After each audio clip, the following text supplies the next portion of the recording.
ગજાનન ગણપતિને ભજવાનો દિવસ એટલે કે બુધવાર। ગણેશજીના મંદિરમાં ભક્તોનો ખસારો વધે છે બુધવારના દિવસે।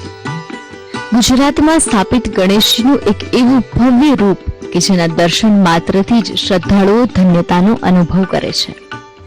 વિવિધ નામે વિઘ્નહર્તા ગણેશની આરાધના થાય છે। કહેવાય છે કે વક્રતુંડ પૂર્ણ કરે છે ભક્તોની સર્વે મનોકામના, પણ મનવાંછિત ફળની પ્રાપ્તિ કરાવવાની સાથે જ ભગવાન ગણેશ કરાવે છે સિદ્ધિની પણ પ્રાપ્તિ, જેને લીધે તે પૂજાય છે સિદ્ધિ વિનાયક તરીકે। સિદ્ધિના દાતા છે સિદ્ધિ વિનાયક અને તેમનું આ જ સ્વરૂપ સ્થાપિત છે ગુજરાતમાં આવેલા ગણેશપુરામાં। આ મંદિરની વિશેષતા એવી છે કે સ્વયંભૂ પ્રાગટ્ય ગણેશ છે। પોતે જમીનની અંદરથી પ્રગટ થઈ અને દાદા સ્વયં અહીંયા બિરાજમાન થયેલા। કોઈ બ્રાહ્મણોએ એની પ્રતિષ્ઠા પણ કરી નથી, કશું નહીં। એનો ઇતિહાસ જ આખો જુદો છે અને આ દાદા લગભગ 1163 વર્ષ પહેલા પ્રગટ થયેલા છે। અહીંથી 2 કિલોમીટર દૂર થોડું ગામ એક હતું અમારું રોજકા ગામ, એની પાસે જમીનના કોયડાનું ખોદકામ કરતી વખતે આ મૂર્તિ સ્વયં જાતે બહાર આવી, એની જાતે ગાડામાં બેઠી, વગર બળદનું ગાડું ત્યાંથી ચાલ્યું, અહીંયા આવ્યું, અહીંયા મૂર્તિ એની જાતે નીચે ઉતરી અને દાદા સ્વયં પોતે સામે પ્રગટ થયા, પૂર્વાભિમુખ રહી અને ભગવાનને બિરાજમાન થયા।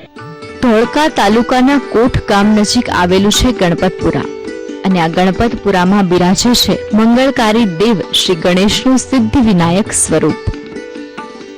ગણપતપુરાનું સિદ્ધિ વિનાયક મંદિર ભક્તોની મનોકામના પૂર્ણ કરે છે તેવી આસ્થા અહીંના સ્થાનિક લોકો ધરાવે છે અને ગણેશપુરાના સિદ્ધિ વિનાયક ગણપતિના દર્શન કરતા અનન્ય ફળની પણ થાય છે પ્રાપ્તિ। દર્શનમાં અમારી બહુ જ આસ્થા જોડાયેલી છે। હું તો ઘણા વર્ષોથી આવું છું, જ્યારે આ મંદિર જૂનું હતું ત્યારથી આવું છું। અત્યારે તો આ કલાત્મક રચનાથી નવું મંદિર થયું છે અને અત્યારે મારી દીદી છે એમની હું બાધા કરવા આવી હતી। બહુ બીમાર હતા, જે સાજા થઈ ગયા છે, માનતા રાખી હતી, માનતા પૂરી કરવા આવી છું।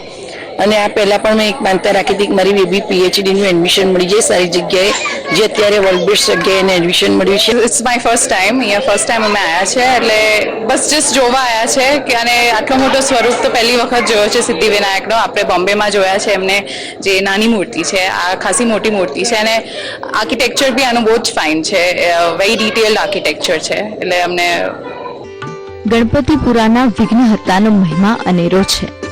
વક્રતુંડની આ મૂર્તિ સ્વયંભૂ હોવાનું મનાય છે। કહેવાય છે કે ગણપતિની આટલી વિરાટ અને સ્વયંભૂ મૂર્તિના દર્શન ગુજરાતમાં બીજે ક્યાંય નથી થતા। અહીં ગણેશજીની સૂંઢ જમણી બાજુએ હોય તે ઓળખાય છે સિદ્ધિ વિનાયક તરીકે। કહેવાય છે કે આ પાવન ધરામાં પગ મૂકતા જ શ્રદ્ધાળુઓ ધન્યતાનો અનુભવ કરે છે। કોઈ બી માનતા હોય તો તમારી પૂર્ણ થાય છે, એટલે બહુ દૂર દૂરથી અહીંયાથી ભાવિ ભક્તો અહીંયા આગળ આવે છે। અહીંયા આગળ એક એવું છે કે ઊંધો સાચો કરો તમે તો એ તમારી માનતા તે વખતે માનતી વખતે ઊંધો સાચો કરવાનો અને તમારી પૂર્ણ થઈ જાય ઈચ્છા, એટલે ત્યાં સીધો સાચો કરીને તમારી આશા પૂરી થઈ જાય, એનું તમારે ત્યાં આગળ પ્રતીક છે। એટલે સ્વયંભૂ દાદા પ્રગટ થયેલ મંદિર છે। આવા બહુ ઓછા આપણને મંદિર જોવા મળતા હોય, જેમાંનું આ એક દાદાનું બહુ વિરાટ મંદિર છે। એની કારીગરી, નકશીકામ છે બધું રાજસ્થાની કારીગરો દ્વારા બનાવેલું છે। ખૂબ મોટું મંદિર છે અને કે હાઈવેની બાજુમાં છે, આવવા જવા માટે ખૂબ સરસ રીતે આવી જઈએ શક્ય જઈએ। દૂર દૂરથી શ્રદ્ધાળુઓ આવે છે ગણેશપુરામાં દર્શનાર્થે। કહેવાય છે કે સિદ્ધિ વિનાયકના આ સ્વરૂપના દર્શનનો છે વિશેષ મહિમા।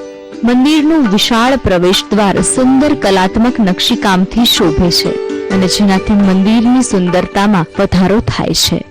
ગણપતિપુરામાં બિરાજતા એકદંતનું રૂપ અનેરું છે અને તેનાથી અનેરો છે મહિમા ભગવાનના દર્શનનો, જે ભગવાનના દર્શન કરવા નિત્ય ભક્તો મંદિરે આવે છે અને પોતાના દુઃખ દર્દ દૂર કરવા શ્રી ગણેશજીની આરાધના કરે છે। ભક્તિ સંદેશ, સંદેશ ન્યૂઝ।